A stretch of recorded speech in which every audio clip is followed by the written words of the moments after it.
they are going to destroy Gaza. Like that's the writing on the wall. That's what they've been trying to do. That's what they're going to do. And we're seeing that happen. And it's a scorched earth policy. I mean, I think Zionists are really proving that they have no connection to the land that they claim that they have connection to, because they're not just killing all life in Gaza, mostly Palestinian life, they're destroying the land. Jews could never benefit from white supremacy and the nation state in Europe, but they could take the logics of white supremacy and the colonial nation state from Europe. They can import it to Palestine. They can create a Jewish supremacist state. And what they couldn't get in Europe, they could get in Israel.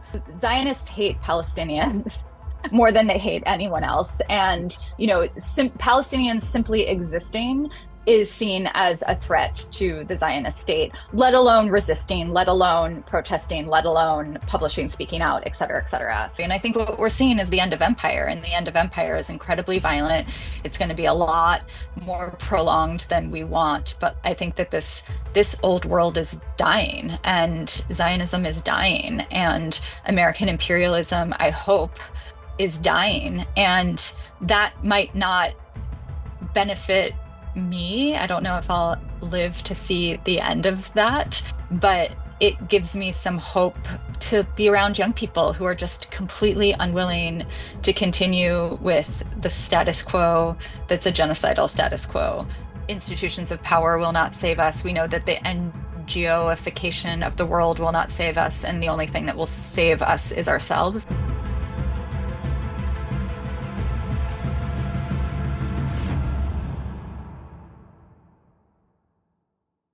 My name is Maura Finkelstein. I'm a writer. I'm trained as an anthropologist. I'm an ethnographer. I was a college professor for 12 years, 9 years on the tenure track, and then tenured at a small college in Allentown, Pennsylvania called Muhlenberg College, which since I arrived on campus and even before was a very, very Zionist campus with a very, very strong Hillel International chapter, which is a Zionist organization that masquerades as the Center for Jewish Life on campus. And so was sort of experiencing, you know, um, Zionism, support for the Zionist state, and shutdown of any or attempts to shut down conversations around Palestine and Palestinian liberation for the past, 9 years on my campus. But I also taught about Palestine. I taught a class on Palestine. I spent time in Palestine. I published about Palestine. And like so many people across the United States and around the world, after Al-Aqsa flood, after October 7th, 2023, the crackdowns that had been already happening against Palestine solidarity work, particularly targeting Palestinian, Arab, and Muslim students, faculty, and staff, just sort of exploded.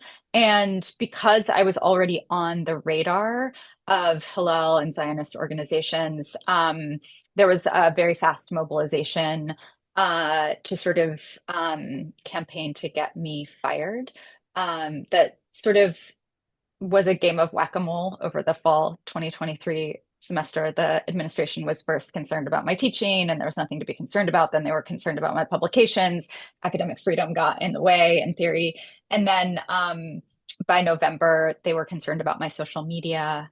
A complaint was filed by a student in Hillel leadership, with the sort of support and encouragement from Hillel staff members to file an equal opportunity non-discrimination policy violation against me for criticizing Zionism and Zionist. So this is like, we're hearing a lot in the United States about weaponizing Title VI of the Civil Rights Law. So this is an example of that. And I was placed on leave in January 2024, and then told that I was terminated in May of 2024 after a months-long investigation. I went through 2 appeals. It became very clear that while there was no actual case against me, the college was, going to follow through with you know, upholding their decision. And I actually resigned a few weeks ago and sort of will like keep fighting in other spaces, not embattled with a small college as higher ed like crumbles in the United States. So that's sort of the last year and a half from where and when I was first placed on leave and then when I was terminated, there was a lot of outrage, obviously, because it was in some ways unprecedented. I mean, we saw cases like in 2014 when Steve Salaita had his job and his tenure revoked, and he was sort of ousted from American academia. So this has happened before, but I think on the level of what we were seeing, me being a Jewish tenured faculty member essentially fired for anti-Semitism, I think like last year, a lot of people were like, oh my God, this is crazy. How can this be happening? And now I feel like every day I hear about a new case that is just as bad, if not worse, than what I experienced, while students are being disappeared off the street and deported and held in ICE detention. It's just things have just snowballed to the point in which we're starting to normalize the most horrific things.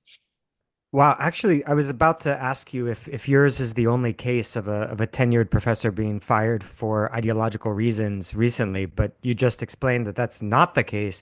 Could you give us a sense of how common this is becoming, this kind of McCarthyist purge, and also if you could, sorry, I have so many questions, but my mind is a little bit blown.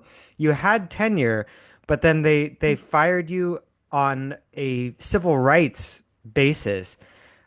Could you explain a little bit more about that if you could? Because Yeah. Yeah, I don't want to speak definitively in terms of my case being exceptional. As far as I know, I'm not aware of any other tenured faculty member in the United States who has been fired yet. I think that there are a lot of folks who are keeping their stories quiet because they're trying to make moves. And, I think I'm pretty unhireable now because I've been very public. But what we have seen across the US is that we're seeing like students are being expelled, suspended. We're seeing staff being unceremoniously fired. We're seeing adjuncts, lecturers, other contingent faculty who do not have the protection of tenure or even the option up for tenure, who are not on the tenure track, the who are having purported their protection of yeah, tenure. right, supposedly. Just having their contracts not renewed or terminated or whatnot. And what we are also starting to see is that I'm not,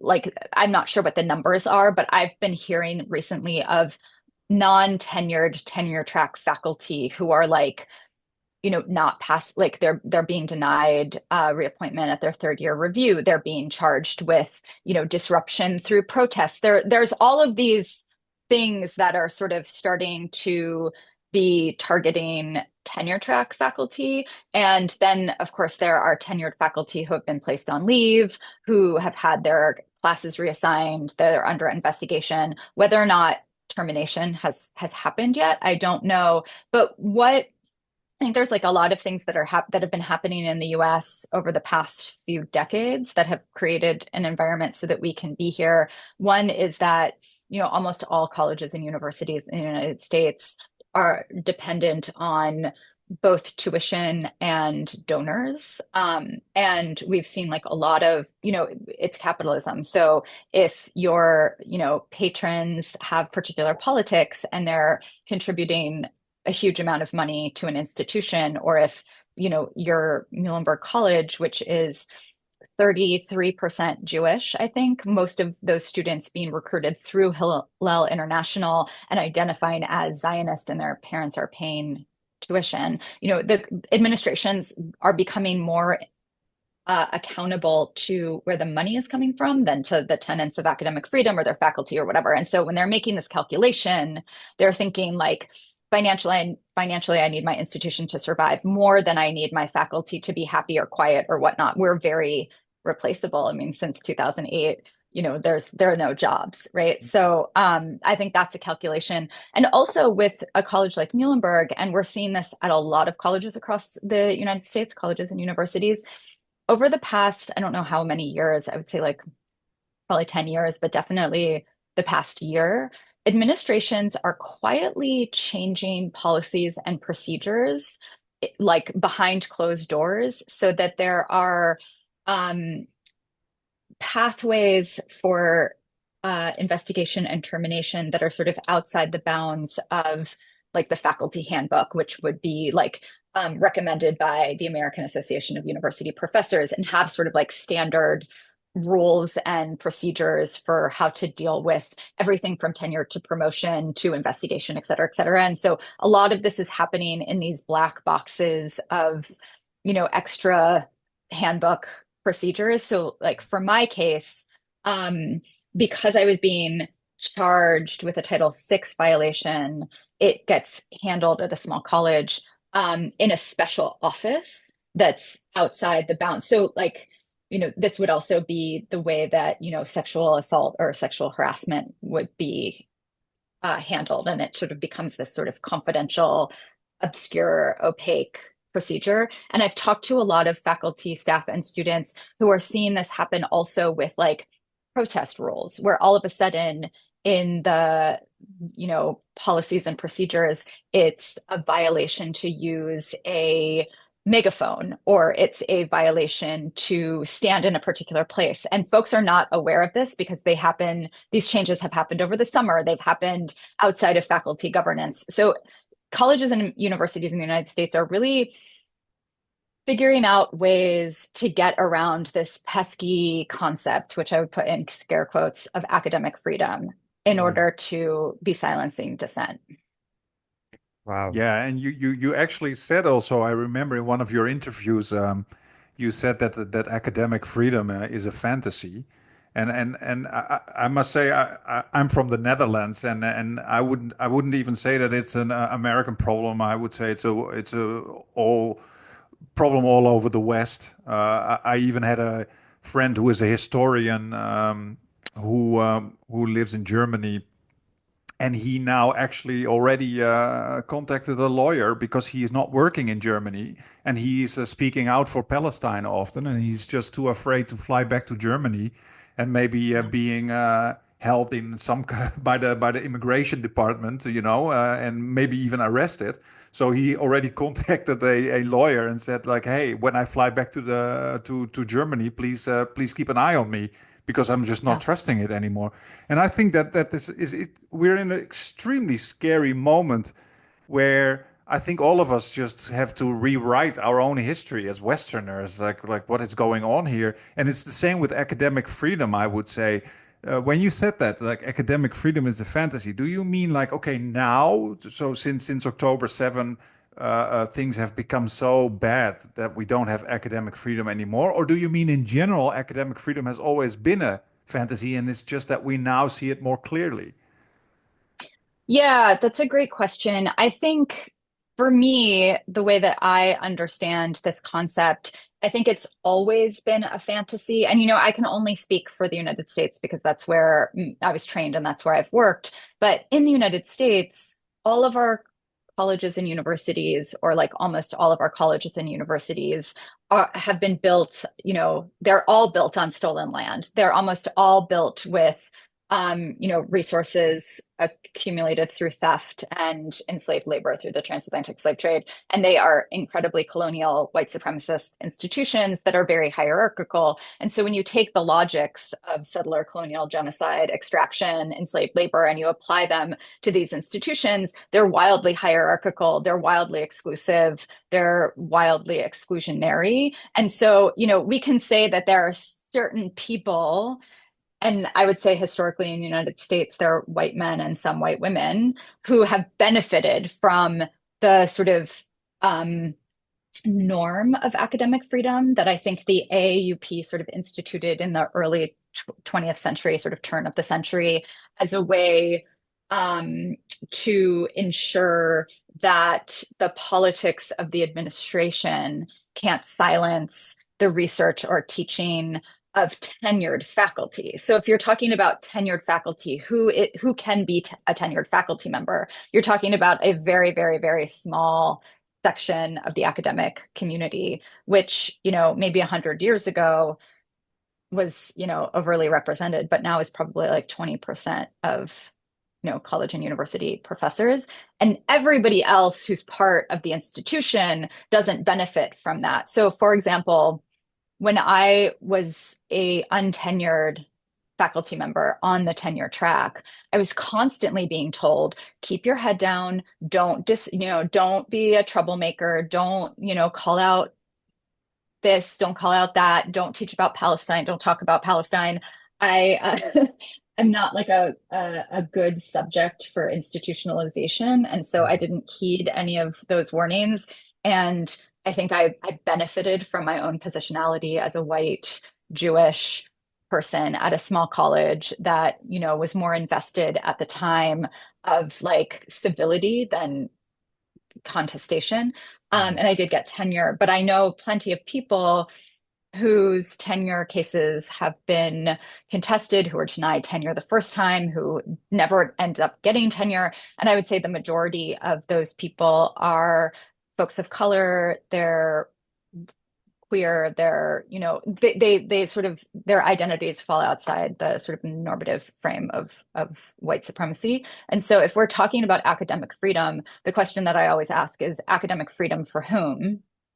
And in the United States, it's a very, very, very, very, very small percentage of people who can even claim to benefit from such a concept. And now, after October 7th, we're seeing that that concept has been completely thrown out the window and is being destroyed through this fantasy of, protecting Jewish students, which I have to say, the only Jewish students I know about who are being doxxed, brutalized, arrested, harassed are anti-Zionist Jewish students advocating for Palestine. And the large majority of students who are actually experiencing violence are students of color, predominantly Palestinian, Arab, and Muslim students. So this moral panic over anti-Semitism is a Zionist construction that's, couched in white supremacy in order to shut down all dissent around calls for an end to the genocide and Palestinian liberation.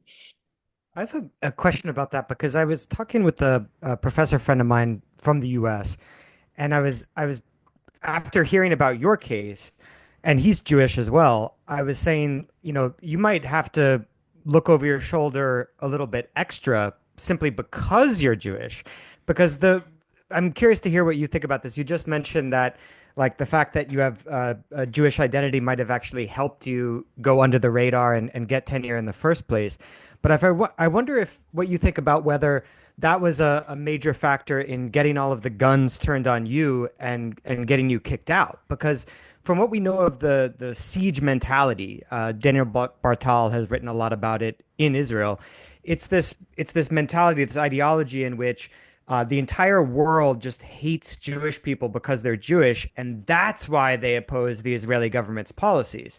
So, to someone who really believes that, it's a wonderful way of just kind of blocking out arguments against the Israeli government because all the fact that the majority of the world opposes the Israeli government, you can just explain that away as, oh, that's just racism and hatred. That's why they're doing it. It doesn't have any, it's not linked at all to what's actually happening.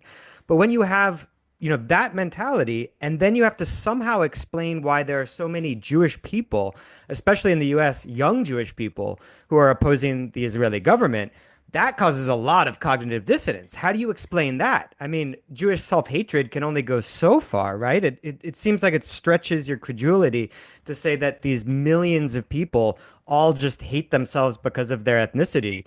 So it seems almost to me like Jewish people would be more of a threat to the people supporting the Israeli government, and there might be more anger and not just anger and vitriol, but actual concrete actions taken against Jewish people who are protesting now. Does that ring true to you, or what do you think? Yeah, no, I mean, you said it perfectly, and I 100% agree with it. I mean, I feel like at least at this moment, we'll see what's coming down the path. I think at this moment, Zionists, the Zionists hate Palestinians more than they hate anyone else. And, Palestinians simply existing is seen as a threat to the Zionist state, let alone resisting, let alone protesting, let alone publishing, speaking out, et cetera, et cetera. So there's that. And I think that when we look at the attacks and the violence and the hatred, like it is concentrated first at Palestinians and then at Arabs and Muslims who can be like folded into that. But then I think that you're exactly right, where the, you know, Judaism, if you believe the history is like 5,000 years old, and Zionism is a product of the 19th century and is like 120 years old. So Zionism and Judaism are not the same, but there's been a great amount of work done in Europe and the United States, and now in Israel and the Zionist state to collapse them, even though anti-Zionism is a Jewish construction. There have always been Jewish people who have opposed the idea of a Jewish state, the idea of colonizing Palestine, the idea of creating a settler colonial apartheid state. And I think that is seen as such a threat because if you are making the argument, as Zionists around the world are making, that Judaism and Zionism are the same, that no Jew is safe without the state of Israel, which is like, it's actually the opposite, then the presence of anti-Zionist Jews who are calling out the Zionist state, who are calling out Zionism, who want to see an end to both that ideology and the nation state are a huge danger because they reveal the fictions of this construction. And, I think it's a particular thing in Israel and the Zionist state, but I think in the United States, what we've seen over the past 40 years is that American Jews have replaced God with Israel, and Israel is almost like a religious identity. I mean, it's very cult-like and it's genocidal, but it actually has kind of become a religious identity. And so to have someone like me or any of the, hundreds, thousands of anti-Zionist Jews who are speaking out, who are publishing, who are teaching, who are getting arrested, who are protesting, et cetera, we're revealing the we're revealing both that this idea that Zionism and Judaism are the same is a complete myth, but we're also revealing the way that Judaism is not a monolith and Zionism is not at the center of all Jewish identity, and that's incredibly dangerous. Mm, yeah. Yeah, it reminds me a bit of when I was in my 20s. I had a friend in the Netherlands, a Turkish girl. And when you just said like, oh, American Jews have switched God for Zionism or Israel, what did you say? Israel or Zionism? What did you just say? Yeah, well, Israel, but I would say that yeah, it's yeah, both. yeah. And I remember we had a discussion back in the day, and you saw a kind of a similar thing. You saw that in Turkey you had that almost godlike idolization of Ataturk. And Ataturk, of course, and being Turkish, and she Mm. also said he became more important than the Prophet Muhammad. You know what I mean? And you could not say anything about Ataturk. I did it once, and she also became completely outraged.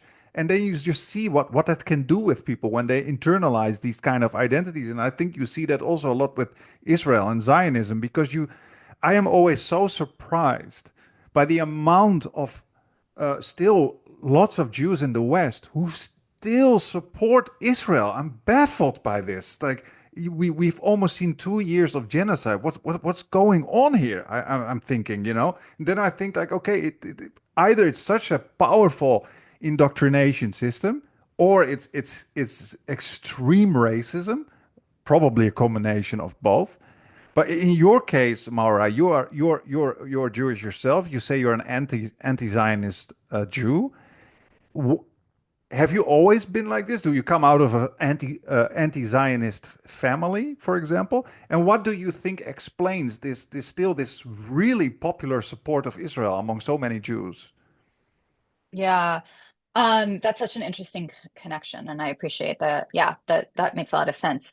I, I have never been a Zionist. I have never felt any connection to the state of Israel. And while I was raised in a very Zionist Jewish community, my parents, I would call them non-Zionists. They had like uncritical sympathies for Israel. And I think, growing up in the 80s and 90s, I think that they would, they had, and not so much my mom, but I think my dad really had an idea that, I never want to go to that place. It seems like very violent and chaotic and it's always at war, but we need it in order for Jews in the world to feel safe, which I think is just like the baseline argument that you get growing up in the United States. But for me, and I think this is one of the main reasons that I became an educator, I had this, I talk about him a lot, this teacher in high school called Mr. Biedron. He's the first person who assigned me to read Karl Marx. I think he was like a Russian spy. He taught me a lot of my politics. And he taught this Middle East history class my senior year of college that he set up, it was the 90s. Everybody was sort of high off the Oslo Accords. And he set it up in a way that, like, I now understand is a thing, live action role playing, LARPing, where the class itself was set up like a Mideast peace talks, and he assigned students to different countries or entities. And so based on power, so like 10 students were the United States, 8 students were Israel, 4 students were Egypt, 3 students were Jordan. And I was the sole student assigned to Palestine. And by that point, I was like a contrary kid. I was a vegan. I like went to protests at Lockheed Martin because I had a mentor who like explained global weapons trade to me. Like I just like if something was like normalized or like popular, I was queer. I wasn't out yet though. And I like wouldn't, as an aside, like in elementary school, you were supposed to stand for the Pledge of Allegiance every day at the beginning of class. Like I never did that. I was like, nationalism seems uncool. Our flag is ugly. I want nothing to do with this. And so the idea of not just having one sense of nationalism, but two seemed completely ridiculous to me as a kid. Like I didn't have politics around it. I just didn't want to have anything to do with Israel. It didn't make sense to me. But being in Mr. Biedron's class, having this opportunity to learn about Palestine, I remember being at this like used book sale and finding a copy of Edward Said's The Question of Palestine and trying to read it and not understanding 90% of it, but being like, wait a second, Palestinians exist. They have their own history. They have their own version of a story that I've been told in which Palestinians don't exist. I mean, I think this is why I became an anthropologist. I think it's why I became a teacher. Of just all Mr. Biedron had to do was suggest that I read. And when I started reading things that were written by Palestinians about Palestinian history and Palestine and the Nakba and settler colonialism, Edward Said's essay in that book, Zionism from the Standpoint of Palestinians, I think it's called, it just sort of blew open my mind. And I realized that, from my perspective, I'd been lied to. A history was omitted, a story was manipulated. And, that was, I think, 1996. And for the next however many years, it was hard. It was like sort of early pre-internet, but I did try to learn about Palestine. That got easier as, the internet became more widely available. But I think, for me, it was just a sort of learning and studying and rejecting the history that I was given as a child. But then, just to bring things full circle to where we are now, I got my master's at Columbia University in the early 2000s. And that was when I first encountered the term anti-Zionism and anti-Zionist and saw Zionist activism on campus, basically trying to destroy the career and life of a Palestinian faculty member named Joseph Mossad, who at the time was untenured. And these organizations that have now been absorbed into Hillel International and Canary Mission were basically attacking him. And I met Palestinian, Arab, Muslim, anti-Zionist Jewish students who taught me about organizing and identity. And that's sort of when my education became more political, was in 2004. Mm. It's a long story. No, but that's But great. I mean, I think this is why we're so dangerous because I've been accused of like indoctrinating my students. I don't need to do that. I just need to give them the material. They will free themselves if they want to be freed. Like you give them the right, you know, you push them in the direction, you give them readings, you show them a world that is bigger than the, you know, the world that they were raised to believe they lived in. And young people they want to learn, they want to, or many of them want to expand how they understand the world and perspective, and I learned that very early on because of Palestine. Daniel Bartel said the exact same thing. I was asking him, like, were you able to, persuade anyone, any of your students in Israel over the years? And he was like, absolutely. But the only way that worked was, and you can go back and see his exact words, but I think I'm paraphrasing pretty fairly, was basically telling students, okay, uh, write a paper. You can write, a total debunking of the, pro-Palestinian narrative, let's call it. But you actually have to read so you understand it. And so students who were completely against it would actually, for the first time in their lives, actually read from that perspective. And he said probably over his career, like over 1,000, maybe 2,000 students changed their mind simply just like you just said, as a result of actually learning that perspective. I think so many people, they think they know it because they got attitude inoculation. They got a weak version of the Yeah. argument that was probably provided by, some propagandist, and then they think they get it and they think they understand why it's wrong and all of its flaws, but they've never actually spent the hours it really takes to absorb and learn that perspective. Yeah, I think that's why education is so dangerous for those in power.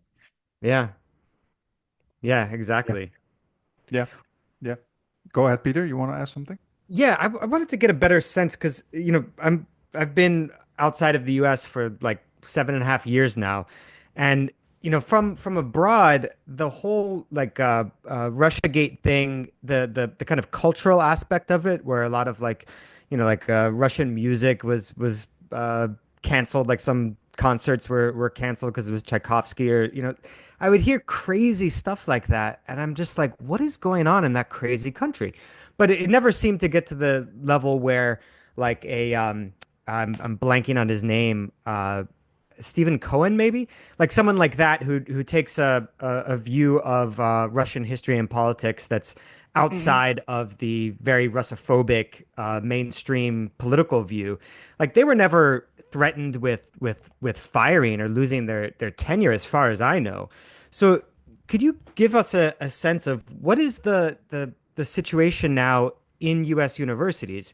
You're probably the worst case of this kind of McCarthyism, but you mentioned before lots of adjunct professors, which make up 75-80% of teaching staff at U.S. universities, which is nuts.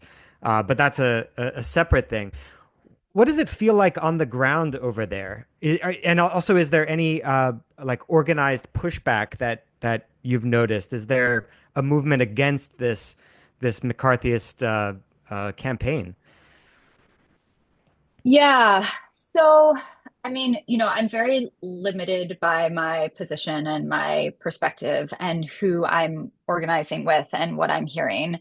But I think, you know, unlike the way that Russia and Ukraine sort of showed up in the United States and this sort of like very simplistic stand with Ukraine position, but also this like understanding that, you know, Putin's government and Russian people are not the same. Like, you know, it wasn't really on my radar, to be perfectly honest. It just seemed like this thing that was happening. I was aware of it. I would see Ukraine flags flying and be like, well, that's a thing. But, you know, and I remember thinking at the time, like, we would never see a Palestinian flag because it's the United States. But, you know, I think that I've had a lot of conversations with folks over the past year and a half asking the question of, you know, is Israel the 51st state of the United States, or is the United States basically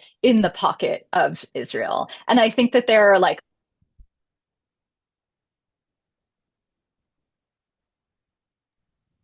Oh, now we're losing Maura as well. Uh-oh. Well, Yeah. Well, oh, hello. Hi, sorry about that. I'm not No sure what worries. happened. I was guessing that even the internet infrastructure in the US has been allowed to crumble. Um, I was guessing the CIA. Seriously, I think it's probably all of those things. but you Somebody would once, somebody recently described the US as like the nicest third world country they had visited in a long time. Mm. It I know feels nicer very, ones, but yeah, it's not so nice anymore. Um, So you were uh, actually discussing about the dog wagging the tail or the tail wagging the dog yeah, discussion. yeah. I mean, I think that there are arguments for both, but I think, I think I don't know if this is like totally answering the question, but it's the thing I was thinking about as I was trying to log back on. Jewish Zionists, I can't remember exactly offhand the number of Americans who could be categorized as Jewish Zionists, but they are a fraction of Christian Zionists. And so I think like what we are seeing right now is this like really unholy alliance between Jewish Zionists and Christian nationalists, Christian Zionists. So I think like make up like 10 million American. I think I made up that number, but it's like something unbelievable. And so you have an incredible amount of money. You have this like, you know, sort of demented religious mentality of like needing to control the Holy Land so that both Jewish Zionists can have their genocidal state and Christian Zionists can like orchestrate the second coming. And when Jesus will anyone genocide to everyone. yeah, exactly. Like it's really like not a good setup for Zionist Jews. I don't think if they like understand what's in store for them. But I think you just have these investments both financially, geopolitically, and ideologically and religiously that like I have not seen anywhere else. And so to and what we're also seeing is a generation of younger people who are just not buying into that all. And I think the encampments showed that. Howard University just started an encampment yesterday. Like you can't get rid of young people understanding that not only is everything else that is happening in this country completely monstrous, from climate destruction to attacks on poor people to like a collapsing economy to no jobs, et cetera, and empire and settler colonialism and genocide. And so I think colleges and universities are these spaces of um, basically ideological warfare in which those in power who are invested financially or ideologically in the state of Israel existing or continuing to exist can't afford to have young people turn and think differently about empire. And so, I don't even think McCarthyism is a framework that can give us any sense of where we are now. I mean, I think, crackdowns in Turkey and Russia and India, like maybe those are showing us like what this unchecked authoritarianism looks like. But I think we've like far surpassed the sort of framework of McCarthyism that can help us understand how we are experiencing this like complete destruction of free speech, of the fallacy of democracy, of anything that Americans like to pretend are central to who we are. Yeah, Yeah. yeah, absolutely, absolutely. And I think this very coincidentally, I just wrote an article on our Substack about that, about me thinking that Israel is just too important for empire, and if people stop believing in Israel, the most important attack dog of empire. Let me put it differently. I think if the Western population would stop believing in Israel, there's a very big chance that empire crumbles, that empire falls, because it's the most important attack dog to keep the wealthiest part of the world in check. That's what I think, and because you cannot convince me that that it's the Zionist lobby that controls the most powerful empire in human history, with the most wealthy near trillionaires in human history, with the most powerful corporations like BlackRock in human history. Hmm. It's just not working for me. I think it's the other way around, and I think it's so important to maintain that story because it's so important for US imperialism, and therefore also the lobby, the Zionist lobby and Zionism is allowed to thrive because it benefits all these powers in the background. You know what I mean? Hmm. Yeah, no, I'm glad to know. I don't think I knew that you had a Substack, but I'm going to go read that. But yeah, I think that that's exactly right. I'm gonna We're, definitely add you as a subscriber, and Thank you. so I think you will agree with a lot of things that we write about. Um, can I ask one more question, Peter? Yeah, go for it. So you argued very interestingly that Western countries use Israel as a way to avoid confronting their own anti-Semitism. I found it a very interesting statement you did in one of your interviews, and I see that in Western Europe as well. So luckily we now live in China. We're academics in China where we actually have a lot of freedom to talk about these things, luckily.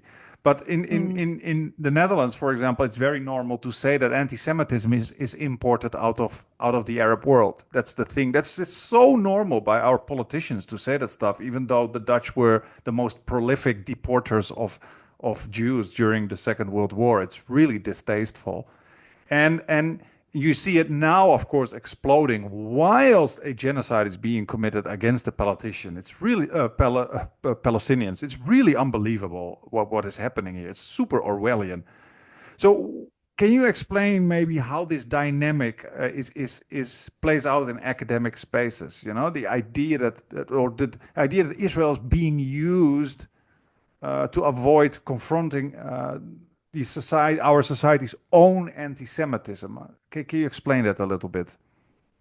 Yeah, I mean, I'll start by saying that, while I understand how these things come to be, I think the sort of rampant Islamophobia that we see across the US and Europe, and the way that, this absurd and violent war on terror that the US has sort of been perpetuating for decades now, killing millions of Muslims across the world, has been so normalized where to the point that, people in the West hear Arabic, they see someone in see someone in a headscarf, they like hear about Islam and like the reality of what it means to be Muslim, the reality of what it means to be a person who is part of a religion that, like, my study of Islam is like very much based in like peace and surrender, that has just been replaced by the shadowy figure of a terrorist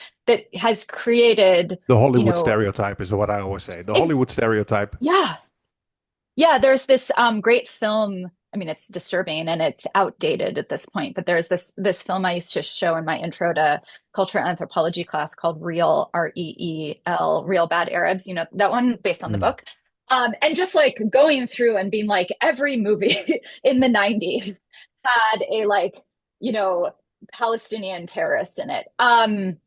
That sort of construction. And so I think that takes over the fact that, and again, I'm an anthropologist, not a historian, but my understanding of like the Ottoman Empire was that, Jews had, relative freedom to live in like if you think about Palestine before the construction of Israel, there were Jews who were living relatively peaceful. I mean, people aren't really like all that peaceful and great actually, but like neighborly in Palestine, whereas you have like, the Inquisition and you have the pogroms and you have you have World War II. Europe is definitely the center of anti-Semitism.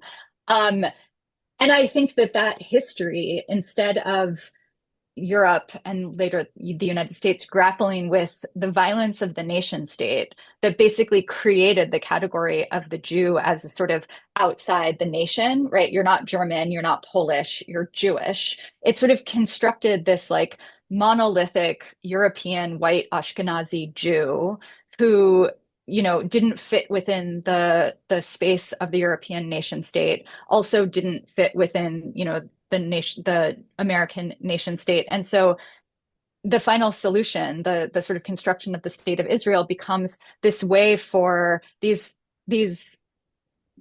governments, these powers in Europe who benefit greatly from anti-Semitism. They benefit greatly from the sort of internal enemy that they can blame for everything, which is not just Jews, is you know Roma, Catholic, like so many different groups. Israel becomes a space to say, like, if anti-Semitism is so terrible here, you can like go have your own state. And the sort of like other side of that coin is that you had very elite, mostly Western European Jews at the turn of the 20th century, people like Theodor Herzl, who were seeing the way that Jews could never benefit from white supremacy and the nation state in Europe, but they could take the logics of white supremacy and the colonial nation state from Europe. They can import it to Palestine. They can create a Jewish supremacist state. And what they couldn't get in Europe, they could get in Israel. And the early Zionists are very clear about this. I mean, Theodor Herzl writes to, oh my God, I'm blanking on his name because I'm tired, in South Africa, uh, uh, Rhodesia, the guy Rhodes. Rhodesia, right? Yeah, Rhodes. And it's like, help me do there what you've done there. He says, the anti-Semites will become our greatest allies. And it works, as designed, which I think is also, as an aside, why Israel can never be anything but a apartheid state. It is designed that way. It is designed to be foundationally a Jewish supremacist state. And so, Joe Biden can say, I'm a Zionist and I believe that Jews, when he was president, that Jews will not be safe without the state of Israel. And it's like, so you're admitting that you can't keep your citizens safe? Like, do you not see the problem with this argument that the only way Jews can be safe is if they hold on to a genocidal nation state that, actually makes Jews more unsafe? Because, I mean, we're, the Jewish state is annihilating Palestinians. That's not a good look. Yeah.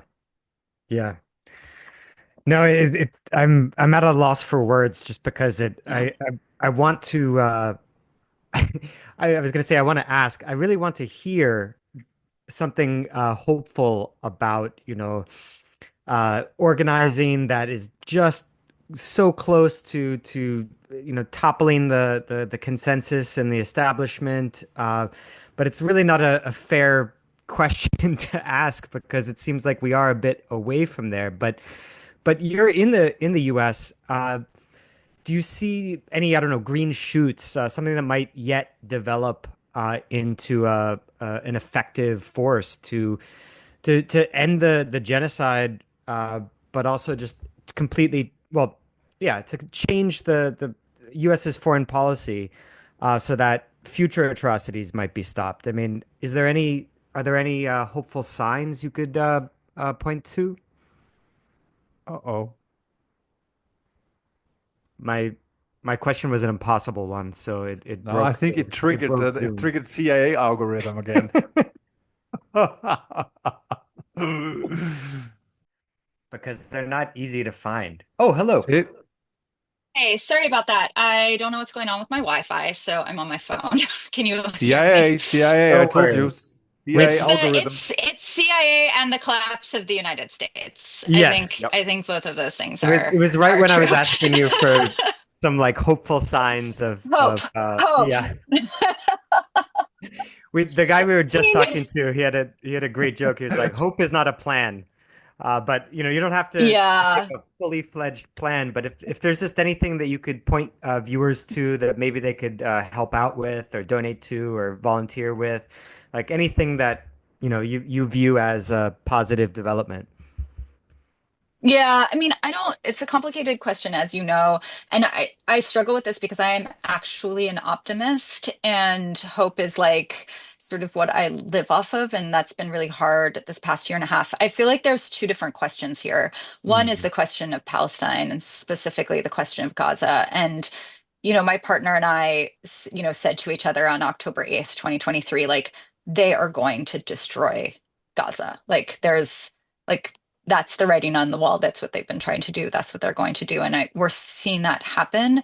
And it's a scorched earth policy. I mean, I think Zionists are really proving that they have no connection to the land that they claim that they have connection to, because they're not just killing all life in Gaza, mostly Palestinian life, they're destroying the land. And I don't know what would have to happen. I mean, Palestinians are proving that, survival and smooth and will remain on the land no matter what. But I, I, I don't even know how to think about that, except for the fact that there's really incredible mutual aid organizations that are trying to help support and sustain life in Gaza despite genocide. And so, the Samir Project and Gaza funds are doing a really great job getting money and resources to folks on the ground. There's an organization called Workshops for Gaza, which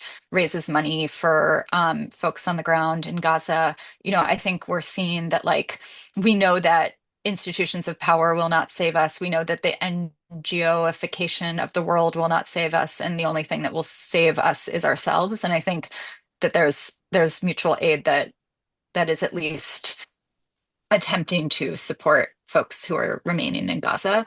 Um, and then there's what's happening in the United States, which is, of course, about Palestine and is about Gaza, but is about something very specific, and also the sort of future or lack of future of this country. And I think what we're seeing is the end of empire, and the end of empire is incredibly violent. It's going to be a lot more prolonged than we want. But I think that this old world is dying, and Zionism is dying, and American imperialism, I hope, is dying. And that might not benefit me. I don't know if I'll live to see the end of that, but it gives me some hope to be around young people who are just completely unwilling to continue with the status quo that's a genocidal status quo, and they're resisting. And so that gives me hope. I think then, we're academics, and, American academia used to be, despite all its problems, a sort of center for people to come from around the world to access resources, to access communities, to access these institutions that had, incredible resources. And that seems to be over or suspended or whatnot. And I think that's the thing that I'm like, what will it take for American academics in any kind of large scale action to just completely shut down, resist, refuse to engage in business as normal, as our institutions are completely taken over, gutted, destroyed? And I'm less optimistic about that, because I think what we need is a complete and utter shutdown of business as usual, which is hard to find under capitalism that infuses a sort of individuality over everything. But I do take some hope from the young people who are not having it.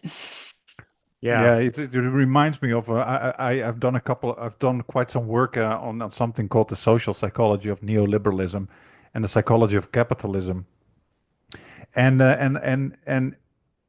indeed, what often is a recurring theme in my own work is just how systematically we have been just not just numbed. We've been atomized. We've been abstracted from our physical and social environment.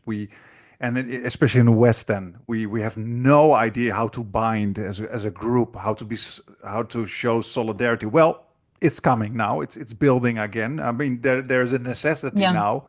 We just see the horrendous world that we're living in, and just how nefarious our cultures, or those in power who lead our cultures, you could say, are. And just like you, what gives me hope is there's, to be very honest, there's a lot to be pessimistic about. I mean, I'm very, very afraid what these crazy psychopaths in power in Israel and the United States are able to do when they are really getting into trouble with their nuclear weapons. I'm really afraid of that. But just like you, the thing that gives me hope is indeed the younger generation, also here in China, when you hear how well aware they are of the history and imperialism and how it all works and capitalism. Like, wow, this is really impressive, especially because coming from the West, at least Western Europe, I see a lack of understanding actually of our own history and how that relates to what we see in Palestine, Iraq, Afghanistan, Libya, you name it. And but outside of the Western borders, you see that there is a lot of understanding actually of how these things played out. And also that is also something that gives me a lot of hope. Um, I don't know, Peter, if you were still if you had something to say. We're now at 1 hour. I mean, just a sarcastic mention of Comrade Donald Trump slash Don Genocide helping BDS by putting tariffs on Israeli exports and helping a broader conception of BDS by promoting in a sense, in a loose, vague sense, a boycott of U.S. products by starting this trade war with the rest of the world. So, you know, there's not a lot of green shoots to look at, but certainly the U.S. empire doesn't seem to be on very solid ground right now. Probably the most shaky I've seen it in my lifetime. But yeah, I think the more important thing is for people to actually join organizations, volunteer, work together, follow orders, donate money, etc., so that your individual Yeah. effort is more than just, basically, so the whole is greater than the sum of the parts when you consider all of the people working together. Yeah, and I'll just say, like, in that vein, I think the thing that is very un-American, but is the only thing that could possibly save or help us is people have to give up things. People have to sacrifice things. I think that there's a romanticization of revolution. There's a romanticization of taking to the streets, but there are real risks. There are real consequences to resisting power, to challenging power. And, I actually don't, it sucked, but it wasn't a huge sacrifice, my job. I mean, it's just a job. I'll get another job. Like, the work continues. And I think the idea of wanting to preserve one's seemingly comfortable life. I mean, I don't know anybody in the United States who has a comfortable life right now. I mean, nobody can afford anything. But I think, if we actually want to transform the world that we are living in, we are going to have to figure out what we have to give up and what we can afford to lose and put those things on the line. Like, change does not happen, revolution does not happen without actual real sacrifices. And what we're seeing right now is that some people are making unbearable sacrifices and are in ICE detention or deported. And other folks feel like they don't want to actually give up anything that they have that is the semblance of a comfortable life. And I think we all really need to start looking long and hard at this world that we're living in and what we're willing to give up in order to transform it. Well said. Well said. Yeah, you cannot put everybody in an ICE detention. So if enough people would stand Yeah. up, But like I said, we have been numbed and just decades of neoliberal reorganization of our societies, and people have no idea anymore to how to show some solidarity. You know what I mean? Yeah. Yeah, I think that that's right. And I think solidarity is the only thing that's going to save us, like a real understanding that we are all in this together, regardless of whether we want to or not. So we might as well take care of each other. Amen. Absolutely, Yeah. absolutely. And I guess on that semi-optimistic, Yeah. semi-pessimistic note, we can end it here. This was great. This was great. The time really flew, and Yeah, thank I you. I'm sorry that like my technology infrastructure kept, crumbling as it does, or, the CIA was shutting us down. Either way, apologies. no worries, no worries. Hey, Maura, can I use the email that we got from you to add you to our Substack? Please, yeah, I would love that. I would love to start reading. Yeah, would love to continue to be in conversation with you all and think with you and learn from you. That'd be great. Will do. Will do. A Yeah. mutual learning exchange. Thank you so much for taking the time to talk Yeah. with us. It was a great conversation. Thank you for having me on. And thank you for the work you're doing. It's really important. Appreciate you both. Thank you too for resisting. Thank Right you back very at you. much. See you soon, I hope. All right. Likewise. See you soon. Bye, Maura. Bye. Bye.